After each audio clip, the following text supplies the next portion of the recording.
Good morning, student. This lecture is for MCOM second semester, subject cooperation, and we will already start the second unit. The PDF is already in your WhatsApp group. You have to refer the PDF for detail. Today we have discussed the important topic NABARD, that is National Bank of Agriculture and Rural Development. आपको जो भी topic है second unit में, तो second unit में का जो important topic है तो ये नाबार्ड है, और ये टॉपिक जो है वो अच्छे से आपने करके रखना है. The PDF is already sent in your WhatsApp group for detail information. You have to refer the PDF. So NABARD, which is called as the National Bank of Agriculture and Rural Development, which was established on 1st July 1982. That means the NABARD was established on 1st of July 1982. The short question may be asked on that particular date, from when the NABARD was established or when NABARD was functioning. So you have to remember the 1st July 2082, the NABARD was established, and it was established by an act of the parliament. That means the act was passed in the parliament for the establishment of the NABARD. So this key point you have to be kept in your mind, which will be beneficial for solving the MCQ. So you have to remind this 1st of July 1982 for the establishment of NABARD. It is established by an act of the parliament. And one more thing, it is the apex body in the field of agricultural finance. Agriculture को finance करने वाली apex body, सबसे बड़ी body जो है वो नाबार्ड है. ये ध्यान में रखना है. जब भी आप MCQ सॉल्व करेंगे तो शॉर्ट क्वेश्चन में ये जो है ये बहुत बार पूछा जाता है कि एपेक्स बॉडी कौन सी है. तो आपको ये ध्यान में रखना है कि apex body, NABARD is the apex body in the field of agricultural finance. Agriculture को फाइनेंस करने वाली जो है ये हाईएस्ट बॉडी है. So NABARD was set up as an apex body in the field of financing agricultural and rural development. अब किसके लिए फाइनेंस करती है? एग्रीकल्चर, और एग्रीकल्चर से रिलेटेड वर्क और रूरल डेवलपमेंट के लिए जो है वो NABARD फाइनेंस करती है. In order to integrate the financing of the various institutions so that the development of the rural areas is brought about speedily and in organized manner. The authorized share capital of the NABARD was 500 crores and paid up rupees 100 crores. It is raised in 2000 crores in the budget of 1998-1999, contributed equally by the central government and Reserve Bank. ठीक है, यहाँ पे role of NABARD देखना है, role and functions of NABARD. मैंने इसके पहले ही कहा कि ये आपके इसमें का जो है ये इम्पोर्टेंट टॉपिक है, इसलिए जहाँ पर भी आपको मार्किंग करना है शॉर्ट MCQ के हिसाब से वहाँ मार्किंग आपको करना है. फर्स्टली रोल एंड फंक्शंस देख रहे हैं नाबार्ड के. Firstly as an apex institution NABARD has taken over the apex role from RBI. That is it has the performing all the functions perform by RBI with regards to the agricultural credit. Secondly, NABARD has taken over the job ARDC and thus provide refinance facilities to all the banks and financial institutions lending to agriculture and rural development. अब NABARD directly जो है वो farmers को जो है finance provide नहीं करती है. NABARD की जो एजेंसीज है या अदर कोऑपरेटिव बैंक्स है उसके थ्रू जो है वो फार्मर्स को या एग्रीकल्चर से रिलेटेड जो है वो फाइनेंस किया जाता है. नाबार्ड डायरेक्टली फार्मर को जो है वो डायरेक्टली फाइनेंस नहीं करती है. Followings are the functions of NABARD. NABARD was an apex body to look after the credit requirement of the rural sector.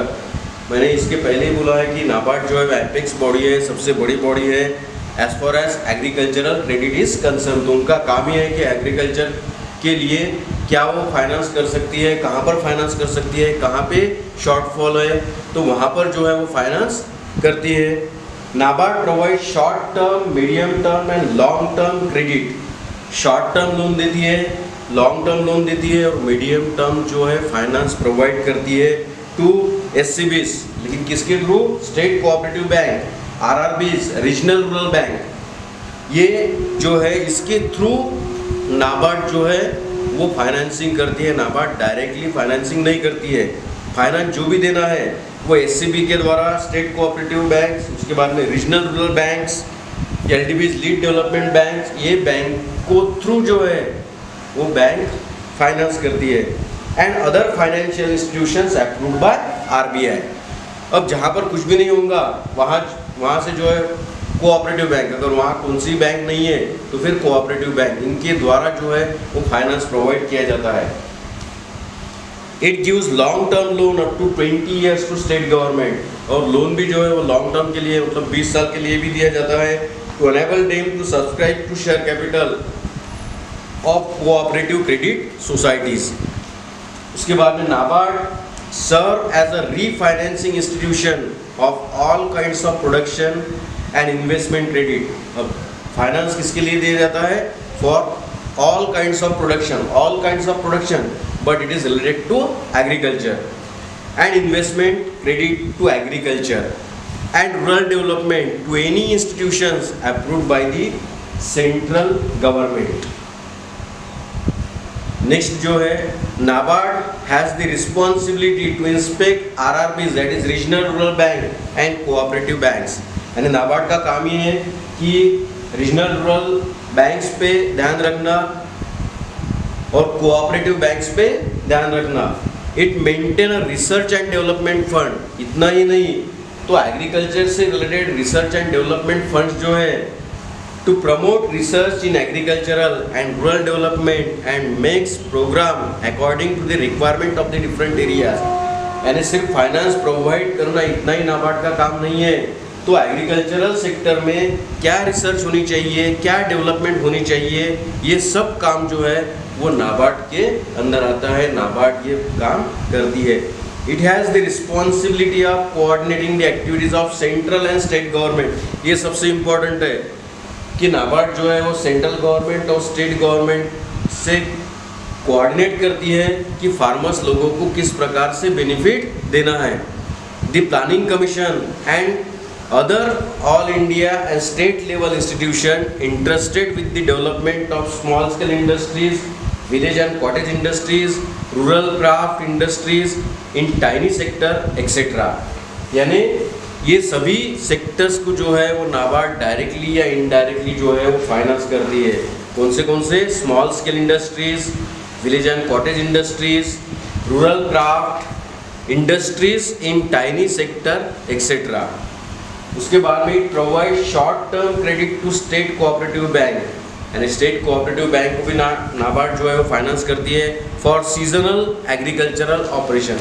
लेकिन ये जो भी फाइनेंस है थ्रू नाबार्ड ये रिलेटेड टू एग्रीकल्चरल होना है। यहाँ पर भी लिखा है कि short term credit to state cooperative bank, लेकिन आगे लिखा है for seasonal agricultural operation. Seasonal agricultural operation जो है इसके लिए फाइनेंस करती है। मार्केटिंग ऑफ क्रॉप्स, अगर क्रॉप का मार्केटिंग करना है तो उसके लिए भी नाबार्ड थ्रू फाइनेंस होता है। उसके बाद में purchase and distribution of fertilizers, अच्छे क्वालिटी के फर्टिलाइजर्स परचेज करना है तो इसके लिए भी जो है फार्मर्स लोगों को नाबार्ड के थ्रू फाइनेंसिंग किया जाता है। And working capital requirement of cooperative sugar factories, और जो भी शुगर फैक्ट्रीज है अगर उनको वर्किंग कैपिटल की रिक्वायरमेंट है तो वर्किंग कैपिटल की रिक्वायरमेंट भी फुलफिल करती है। ये सभी नाबार्ड के काम है।